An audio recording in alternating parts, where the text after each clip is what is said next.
Yang masih duduk berdiri, duduk berdiri. Siapa?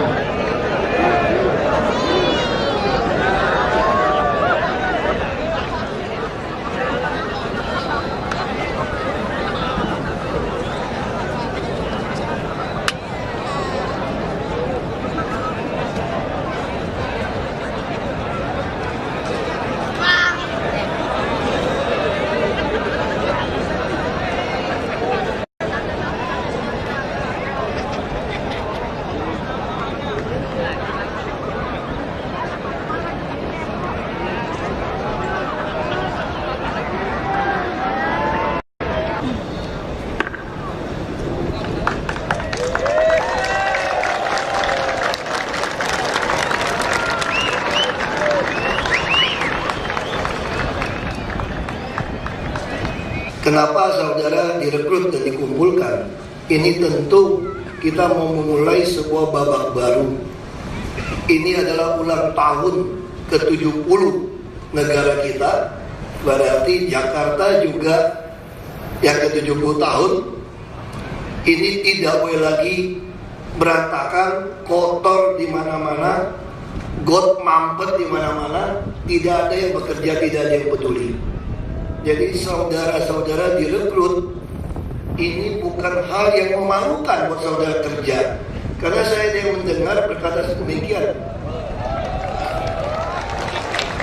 seolah-olah ini adalah pegawai yang pekerjaan yang kotor, yang rendahan. Kalau kita menggunakan teologi agama untuk menilai, justru pekerjaan yang tidak mau dikerjakan oleh orang lain karena dianggap itu tabu, dianggap itu kotor, dikerjakan oleh kita untuk manfaat orang banyak. Ini yang pahalanya paling besar sebetulnya. Jadi saudara tidak perlu malu untuk itu. Saya masih ingat, saya punya teman dulu, sekarang sudah kolonel, letnan kolonel TNI AU. Saya waktu jadi bupati, kita sering kumpul dengan istilahnya Muspida dulu, forum komunikasi konsultasi antar pimpinan daerah ini, Forkominda. Dia bilang gini sama saya, Mas, ini teman-teman pada bilang ini Mas, ini bupati bisa bertahan berapa bulan ya? Kalau tidak mau korupsi, tidak mau terima suap. Mungkin beberapa bulan sudah jatuh bupatinya. Nah sekarang dia sudah kolonel, kemarin saya undang makan siang di kantor. Lalu saya bilang, masih ingat gak Mas? Yang Mas sampaikan dulu. Apa? Yang bilang saya kapan jatuh karena tidak mau terima suap. Jadi pejabat kerja saja untuk orang lain, tidak mau korupsi, melawan semua yang korup. Saya bilang jadi gubernur DKI hari ini, saya bilang. Mana pernah pikir dari Belitung Timur, saya bilang. Saya mau cerita ini, saya mau sampaikan kepada saudara-saudara semua. Selama nawaitu kita benar, selama kita bekerja untuk manfaat orang banyak, kita melawan kezoliman, pasti Tuhan akan menolong kita. Tidak mungkin bisa dibiarkan. Kalau sampai kita diizinkan mati pun, Tuhan akan bangkitkan ribuan lagi seperti kita untuk melawan. Kenapa kita takut? Nah sekarang saya sengaja bicara seperti sama saudara semua, karena tugas saudara ini berat di lapangan. Yang namanya premanisme, namanya orang buang sampah sembarangan, belum lagi ada oknum-oknum mandor yang memeras saudara-saudara di lapangan. Ya kan? Waktu saya pertama kali masuk ke Jakarta, saya begitu pelajari, hampir semua itu dikasih kepada perusahaan-perusahaan outsourcing. Dan saudara yang kontrak, yang kerja dengan perusahaan outsourcing, itu dibayar di bawah UMP.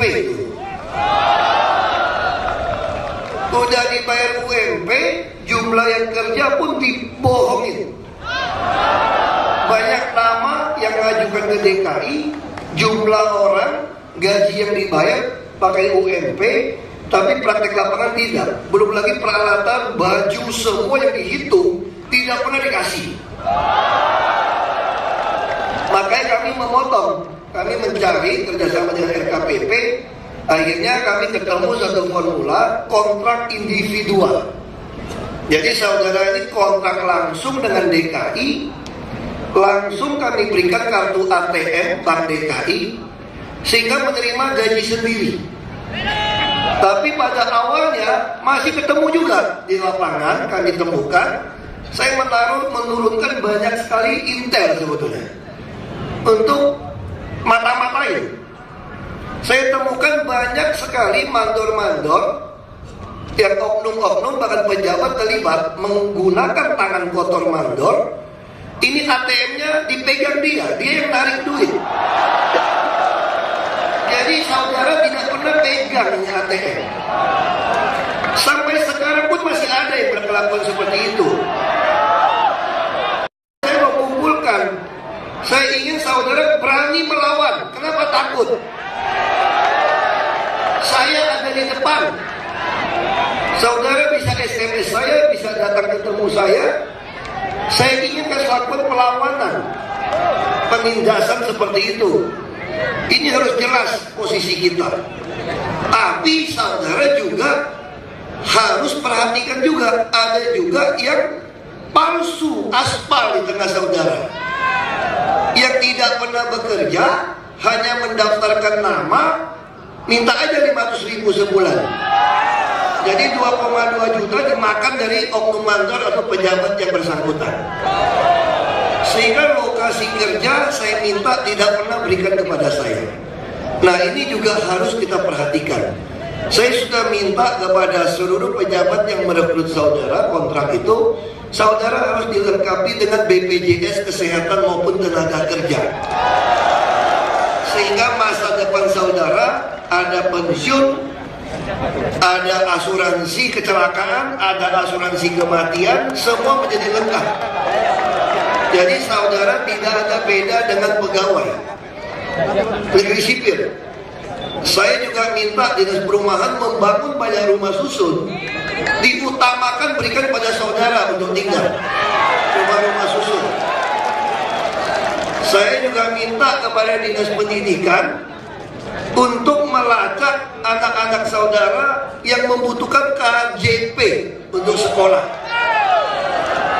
Karena gaji UMP itu tidak mungkin membuat saudara punya 2-3 anak mampu menyekolahkan kalau sekolah di swasta. Kebutuhan hidup layak itu hanya 2,5 juta buat satu orang. Makanya saya mau mendorong ini semua harus dipenuhi. Ada BPJS, ada KJP, dan saya juga sudah instruksikan kepada Transjakarta, saudara-saudara yang menunjukkan kartu ATM Bank DKI itu bebas naik bus Transjakarta, tidak lain. Supaya saudara tidak ada alasan kerjanya tempat yang jauh habis ongkos. Coba tanya Pak Lurah, Bu Lurah yang ada di sini. Banyak yang tidak berhasil merekrut PPSU karena memang ada kelurahan yang orangnya tidak bisa kerja, ada kelurahan yang kelebihan PPSU. Nah ini bisa kerja di kelurahan yang lain. Ini pekerjaan yang mulia dan terhormat. Jadi harus kita terima. Nah sama kalau jadi pejabat, orang tanya sama saya, kenapa kamu mau ambil jadi pejabat?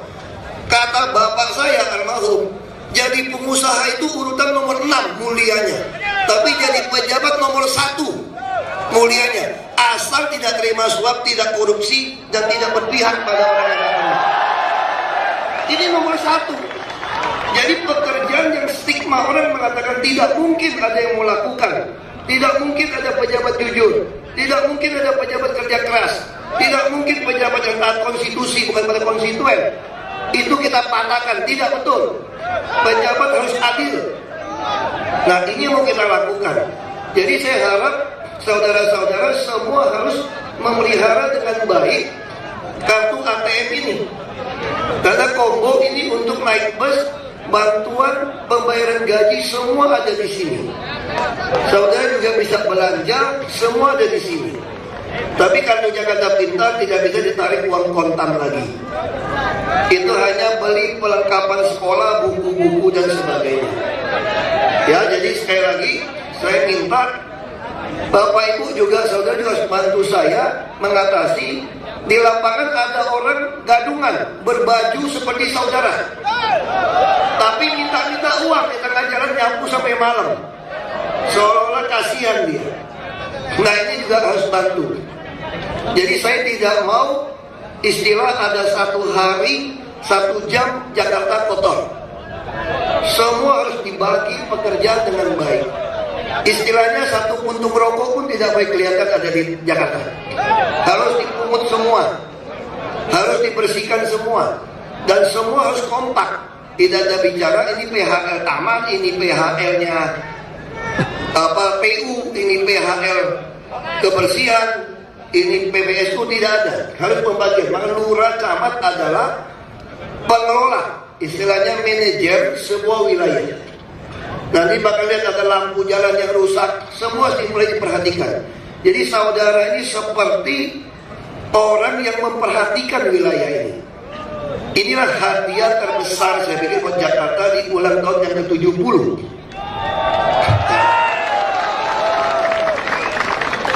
Tetap aja ada yang sirik kita buat seperti ini. Jakarta penduduknya yang ber-KTP kira-kira 7 juta orang. Saudara hanya belasan ribu. Tidak ada artinya jumlahnya. Tapi ada oknum-oknum atau orang politik yang ketakutan. Saudara akan memilih saya kembali jadi gubernur memanfaatkan seperti ini. Makanya saya sampaikan pada saudara-saudara, kalau pemilihan 2017 kalau saya bisa ikut, ada yang lebih jujur dari saya, ada kerja keras lebih baik dari saya, dan ada yang mau urus Jakarta lebih baik dari saya. Jangan pilih saya. Kalau saudara pilih saya, saudara bodoh. Kenapa ada yang lebih baik dari saya, saudara memilih saya? Pilih yang lebih baik dari saya. Jadi saya ingatkan, jangan pilih saya kalau ada yang lebih baik dari saya. Karena itu kebodohan buat saudara. Memilih gubernur yang lebih baik tidak mau. Jadi ini harus jelas posisi kita. Ya saya sampaikan ini. Mungkin saudara tidak pernah dengar ada pejabat politik gubernur yang sampaikan begitu keras kepada saudara. Kalau ada yang lebih baik dari saya, memilih saya, saudara bodoh semua. Karena ada yang lebih baik, kenapa pilih saya? Saya ulang-ulang kalimat ini. Jadi ini sangat jelas. Lurah camat juga tidak perlu galang kampanye buat saya. Tidak perlu galang KTP buat saya. Kalau Anda tidak benar, tetap saya pecat, tidak ada urusan. Ya, saya menantang semua yang namanya politisi yang hebat berani tidak bicara seperti saya. Saya benar-benar politisi berani seperti ini. Karena memang cuma maunya berkuasa untuk maling untuk apa? Ini yang saya mau tantang. Ini stigma yang mau kita bangun. Ya, tapi saya juga ingatkan saudara, kalau saudara malas tidak masuk, bermain-main dengan absensi, bermain-main dengan cuma kartu, tapi tidak bertanggung jawab untuk wilayahnya, saya tidak segan-segan pecat saudara, bahkan bawa saudara ke kantor polisi. Ini harus jelas ini posisi kita. Ya, jadi saya akan perhatikan saudara, tapi saudara juga punya tanggung jawab ketika menerima gaji uang rakyat. Ya, saya kira kita cukup jelas perjanjian kita. Saya tidak ingin PPSU seperti itu. Bahkan misalnya ada dari saudara-saudara yang muda yang pengen kuliah, memang tesnya bagus, mau ambil kuliah malam, coba ajukan kepada saya. Mungkin saudara, di antara saudara bisa ada yang jadi sarjana. Jadi ini harus jelas ya kita posisinya. Lalu kalau anak-anak saudara memang pintar, mau kuliah, ada masalah, juga boleh sampai pada saya. Ada yang butuh kursi roda, ada yang butuh tongkat, keluarganya yang susah, boleh ajukan juga kepada saya. Ya, supaya dia bisa dorong keluarganya yang sakit untuk berjemur. Kalau ada ijazah, saudaranya, anaknya yang nyangkut di swasta karena nggak mampu bayar, ada hutang, boleh ajukan ke saya juga untuk kita tebus. Yang penting saudara harus yakin ini pekerjaan mulia, saudara dibayar dengan baik, Sebetulnya kalau saudara punya 2 anak atau 3 anak, saudara dibayar tuh hampir 5 juta sebulan sebetulnya. Karena anak saudara itu bisa dapat 800 ribuan SMA 1 bulan, SMP 600 ribuan, SD 200 ribuan. Terus tidak perlu bayar naik bus. Saudara dikasih juga asuransi kesehatan, dikasih BPJS juga tenaga kerja, dikasih rumah yang subsidi, hanya bayar 5.000 per hari. Saudara digaji hampir 5 juta sebetulnya. Nah itu baru cukup hidup. Tapi kalau saudara tidak bantu kita masing-masing, ini kan kampung saudara juga, orang Jakarta semua kan ini. Bersihkan kampung dapat uang, masa nggak mau? Dapat nama baik lagi kan? Nanti orang akan bilang, ini siapa yang bersihkan? Oh ini, PPSU ini kebanggaan korps kita. Jakarta Pusat bersih, karena siapa? Ada PPSU Jakarta Pusat. Utara juga demikian. Nah saya harap di ulang tahun ke-70 ini, kita mulai sebuah babak baru. Jakarta betul-betul bebas dari sampah. Ya, sampah yang kecil-kecil, di gang kecil, di selokan kecil, semua harus bersih. Tidak ada toleransi. Sekali lagi terima kasih untuk dedikasi saudara semua. Saya sudah melihat para lurah juga sangat senang dapatkan PPSU yang rajin. Yang tidak rajin hanya beberapa persen saja. Yang malas, nah itu kita pecat bersama ya. Supaya jangan istilah peribahasa dulu, nila setitik rusak susu sebelangah katanya. Rusak nama orang PPSU gara-gara hanya sekelompok orang seperti itu. Nah hari ini juga saudara juga harus percaya, pejabat di DKI sekarang baik-baik. Yang kurang baik itu masih khilaf saja. Ya, jadi kalau masih terus khilaf, laporkan sama saya, kita sekolahkan ke Diklat. Biar khilafnya itu jadi baik kembali. Saya kira seperti itu. Terima kasih untuk pagi ini.